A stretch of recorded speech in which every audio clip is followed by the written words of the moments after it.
Assalamualaikum viewers. Today we are going to start on opinion, namely public service by Amin Waliani.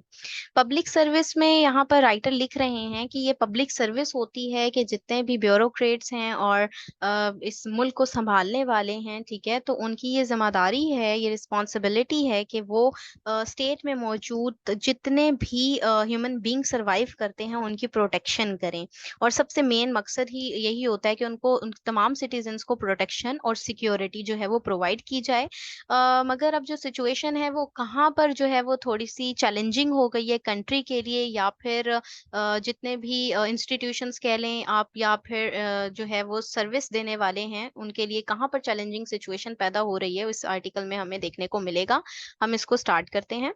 There is a famous saying attributed to the second rightly guided caliph, Hazrat Umar Razilullah anhu, which says that if a dog dies hungry on the bank of the Euphrates, Umar would be responsible for the dereliction of duty. Dereliction का मतलब होता है लापरवाही, ठीक है, और Euphrates जो है ये फुरात की बात हो रही है।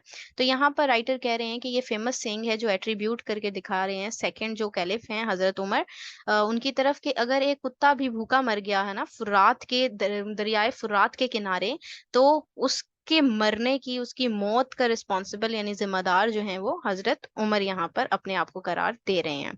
ठीक है, डिरेलिक्शन आपको मैंने बताया लापरवाही, कि उन्होंने अपनी ड्यूटी जो है वो सही तरीके से नहीं निभाई, लापरवाही की उसमें। The above saying indicates the sense of responsibility of the head of the state. तो ये अबव सेइंग यही इंडिकेट कर रही है, इशारा कर रही है सेंस ऑफ रिस्पॉन्सिबिलिटी, जो एहसास जिम्मेदारी है उसको इस तरफ इशारा कर रही है। और वो एहसास जिम्मेदारी किसका है होना चाहिए? हेड ऑफ द स्टेट का, जो स्टेट का हेड है। इंडीड दर हकीकत the safety, security and protection of all citizen is the prime responsibility of the state. तो दर हकीकत जो सेफ्टी है, जो सिक्योरिटी है या हिफाजत, प्रोटेक्शन है ना तमाम सिटीजन की, तमाम शहरियों की, वो सबसे मेन बुनियादी जिम्मेदारी है स्टेट की। Besides the state is also suppose to do everything possible for well being of citizens living under its protection. और ये कि इसके साथ मतलब देखा जाए तो ये जो प्रोटेक्शन के अंदर रहते हुए तमाम जो चीजें हैं, जितनी भी पॉसिबिलिटीज हैं वो प्रोवाइड की जाएं तमाम शहरियों को। This is done with the help of state employees, public servants. और ये जिम्मेदारी कंप्लीट हो सकती है, मुकम्मल हो सकती है स्टेट एम्प्लॉयज की हेल्प से, जो कि पब्लिक सर्वेंट्स होते हैं। The state can be effective if public servants also known as the bureaucracy perform to the best of their ability. और ये तब ही इफेक्टिव वे में वाकई ही इम्प्लीमेंट हो सकती है जब पब्लिक सर्वेंट्स, जिनको अब ब्यूरोक्रेसी भी कहा जाता है, वो अपनी एबिलिटी के अकॉर्डिंग जो है वो बढ़कर उससे अपनी परफॉर्मेंस दें। Unfortunately, बदकिस्मती से the historical record of Muslim land presents a very gloomy picture in this connection. लेकिन बदकिस्मती से हिस्टोरिकल तारीखी रिकॉर्ड अगर मुसलमानों के लैंड के देखें, सरजमीन के देखें, तो वो प्रेजेंट कर रही है बहुत ही एक ग्लूमी पिक्चर इस कनेक्शन में। With the exception of a few, the majority of public servants, including the rulers, have remained callous and insensitive to their responsibilities towards the people. Callous होता है बहुत ही सख्त होना, और insensitive यानी बेहिस होना। ठीक है, जिनमें अब ये जो तमाम शामिल हैं, जिनमें पब्लिक सर्वेंट्स, उनमें रूलर्स शामिल हैं, वो बहुत सख्त और बेहिस नजर आए हैं अपनी जिम्मेदारियों में लोगों के टुवर्ड्स। फॉर एग्जाम्पल, मिसाल के तौर पर मुस्लिम्स रूल्ड द इंडिया सब कॉन्टिनेंट फॉर नियरली 1000 ईयर। 1000 साल तक मुसलमानों ने बरसगीर पर हुकूमत की। They built many palaces and fortresses all over their jurisdiction and patronized art and culture, but mostly ignored their primary responsibility, public welfare। के उन्होंने बहुत से प्लेसेस बनवाई, बहुत से कले तामीर करवाए अपनी जुरिस्डिक्शन में, ठीक है, फोर्ट्रेसेस भी बनवाए, ठीक है, कले तामीर करवाए, और लेकिन जो है वो अपनी जो प्राइमरी उनकी ड्यूटी थी उसको इग्नोर कर गए। वो जो है वो जो उनकी प्राइमरी रिस्पॉन्सिबिलिटी क्या थी? पब्लिक वेलफेयर था। They spent lavishly on their self aggrandizement. ठीक है, एग्रेंडाइजमेंट होता है तरक्की, तो उन्होंने क्या की? उन्होंने सिर्फ अपनी तरक्की, जाती तरक्की पर उन्होंने काम किया। लेविशली, बेतहाशा उन्होंने अपने सेल्फ एग्रेंडाइजमेंट खुद पर खर्च किया। एंड रेयरली, और बहुत ही कमो बेश ही paid attention to public weal, कमो बेश उन्होंने पब्लिक वेलफेयर की तरफ, दिफा के लिए, जो पब्लिक दिफा है उसके लिए काम किया, उसकी तरफ अटेंशन पे की। An example of such self aggrandizement pertains to Mughal Emperor Muhammad Shah Rangila, who ruled for about 29 years from 1719 to 1748। इसकी एक एग्जाम्पल जो हम अपनी जाती तरक्की की जो सेल्फ एग्रेंडाइजमेंट है उससे मुतलका, अगर पर्टेन का मतलब होता है मुतलका, ठीक है, उससे देखें तो एक एग्जाम्पल हमें नजर आती है मुगल एम्परर मोहम्मद मोहम्मद शाह रंगीला की, जिसने 29 साल हुकूमत की 1719 से 1748 तक। ड्यूरिंग हिज रेन, उसकी हुकूमत में, उसके दौरे हुकूमत में, the Iranian commander Nadir Shah invaded India.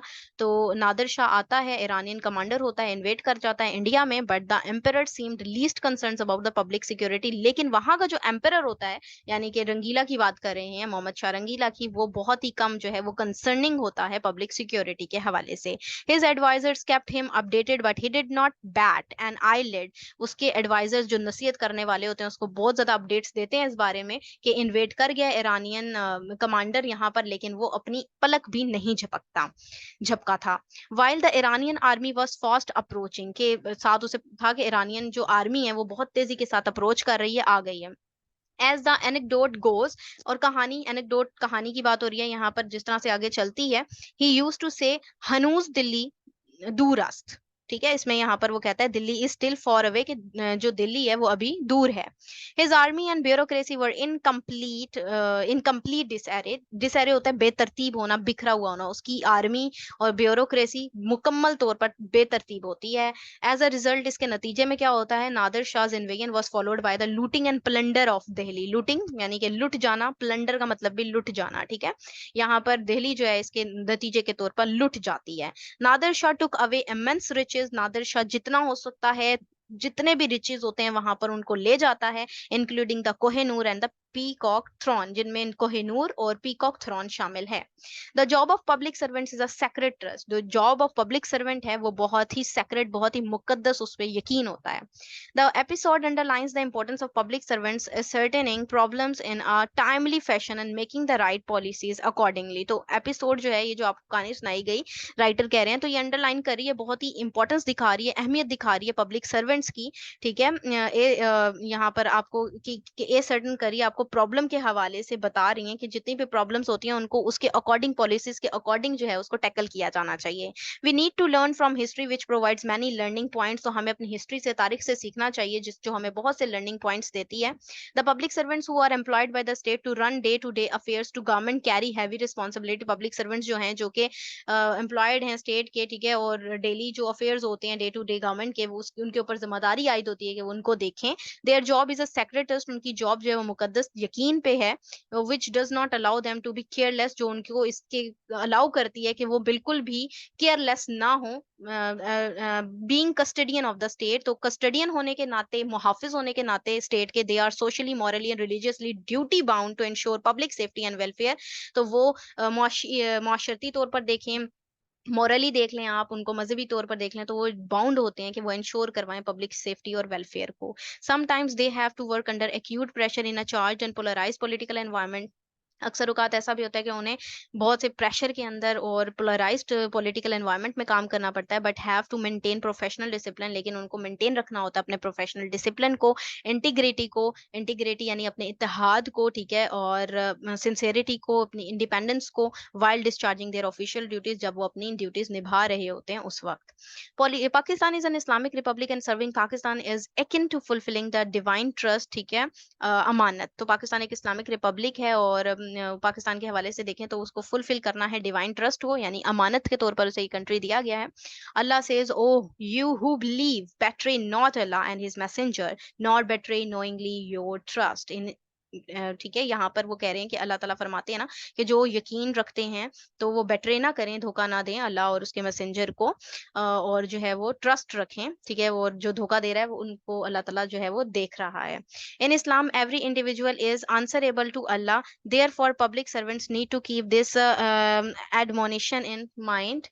ठीक है, इस्लाम में हर इंडिविजुअल जो है वो आंसरेबल है अल्लाह ताला के सामने, इसीलिए जो पब्लिक सर्वेंट्स हैं उनको ज़रूरत है कि वो एडमोनिशन जो है वो उसको दिमाग में रखें, यानी नसीहत को इस दिमाग में रखें। Pakistan has inherited the erstwhile British system of civil service. तो ये जो इनहेरिटेड है पाकिस्तान के पास ये ब्रिटिश सिस्टम सिविल सर्विस का, two periodic changes have been made in the system. Periodic changes आई हैं इसमें। It needs total restructuring to meet the demands of public service. तो रिस्ट्रक्चर करने की भी जरूरत है, मीट करने के लिए डिमांड्स जो हैं।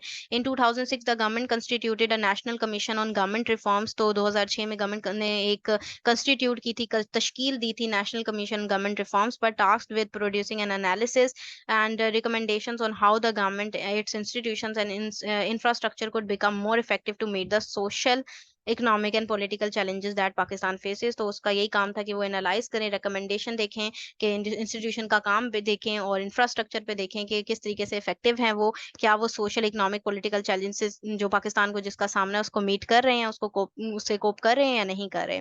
The report produce after lengthy deliberations in is comprehensive and covers many aspects. ठीक है, जो रिपोर्ट थी वो बहुत लंबी डेलिबरेशंस पर भी मबनी थी। उसमें हम देख सकते हैं उसमें कवर करी थी उस एस्पेक्ट्स को, जिनमें कौन कौन से एस्पेक्ट शामिल हैं। The restructuring of government at the federal and provincial level, यानी सूबाई और फेडरल सतह पर जो है वो कंस्ट्रक्ट किया जाए, जो है स्ट्रक्चर किया जाए गवर्नमेंट को। स्ट्रेंथनिंग ऑफ डिस्ट्रिक्ट गवर्नमेंट्स और स्ट्रेंथन किया जाए डिस्ट्रिक्ट गवर्नमेंट्स को। रीऑर्गेनाइजेशन ऑफ सिविल सर्विसेज की रीऑर्गेनाइजेशन की जाए। रीवैम्प किया जाए of human resources management policies को एंड प्रैक्टिसेस को। ठीक है, रीवैम्प होता है इस्लाह करना, रीवैम्प किया जाए, ठीक है, इन तमाम पॉलिसीज को, इन मैनेजमेंट सिस्टम को, वगैरह वगैरह। The government should ensure merit in recruitment, training, posting, promotion and transfer। ठीक है, गवर्नमेंट को चाहिए कि वो इंश्योर करवाए मेरिट, रिक्रूटमेंट, ट्रेनिंग, पोस्टिंग और जितने भी प्रमोशंस और ट्रांसफर्स हैं। Over the last few decades, अगर हम लास्ट फ्यू डिकेड्स से देखें, new challenge knowledge regarding office automation है, filling and e-filling and other best practices has come to light and new ways of service delivery have been introduced। तो ये automation देखें, अगर ई-फिलिंग देखें, तो बेस्ट प्रैक्टिसेस जो दूसरी हैं वो लाइट मतलब रोशनी की तरफ लेकर आया गया, उनको नए तरीके लेकर आए गए हैं। ठीक है, जो इंट्रोड्यूस करवाए गए हैं। In order to serve the people better, public servants have to update their knowledge. तो इस तरह की जो हम बेटर पब्लिक के लिए, सर्विसेज के लिए हम देख सकते हैं कि पब्लिक सर्वेंट्स जो है उनको अपडेट करना चाहिए, अपने नॉलेज को एवेल्युएट करवाना चाहिए, अपने काम को, एंड रिफ्रेश देयर ज़ील, और अपने जोश जज्बे को भी रिफ्रेश करना चाहिए, and commitment periodically to improve governance and service delivery, deliver करने के लिए, सर्विस डिलीवरी के लिए, गवर्नेंस को इम्प्रूव करने के लिए पीरियोडिकली उनको कमिट करना चाहिए। Many believe that the bureaucracy in Pakistan is blotted. बहुत से लोग यकीन रखते हैं कि जो ब्यूरोक्रेसी है पाकिस्तान में वो ब्लॉटेड है, यानी फूली हुई है, करप्ट है, इनएफिशिएंट है। These inadequacies need to be address. तो ये जितनी भी नाकाफी चीजें नजर आ रही हैं, सूरत हाल नजर आ रही है, उनको जरूरत है कि इनको एड्रेस किया जाए। Bureaucrats should be equipped with tools of resist temptation in an environment where political loyalty is privileged over competence। तो bureaucrats को चाहिए कि वो वेल इक्विप्ड अपने टूल्स भी इस्तेमाल करें, रेजिस्ट करें वो इन तमाम टेम्पटेशन एनवायरमेंट को। पॉलिटिकल लॉयलिटी जो कि competence पे हम देख रहे हैं, इस privileged है over competence। ठीक है, they are expected to do the right thing even when it is not easy. तो उनको एक्सपेक्ट ये किया जा रहा है कि राइट चीज की जाए, हालांकि ये आसान नहीं है। ठीक है, they should uphold the highest professional and ethical standards and understand the high expectation the public has from them. तो उनको चाहिए कि वो हाईएस्ट अपने जो प्रोफेशनल रवैया उसको अपनाएं, एथिकल स्टैंडर्ड पर काम करें, अंडरस्टैंड करें जो उनके साथ तवक्कुआत लगाई गई हैं ना पब्लिक की तरफ से, जो उनके साथ तवक्कुआत हैं उस पर पूरा उतरें, उनको मुकम्मल तौर पर प्रॉपरली कॉम्पिटेंसी के साथ जो है वो अपना काम जो है वो सरअंजाम दें। तो ये था इसका एनालिसिस। अगर आप लोगों को ये पसंद आया तो काइंडली इसको लाइक कीजिएगा, शेयर कीजिएगा। Thank you very much. Allah Hafiz.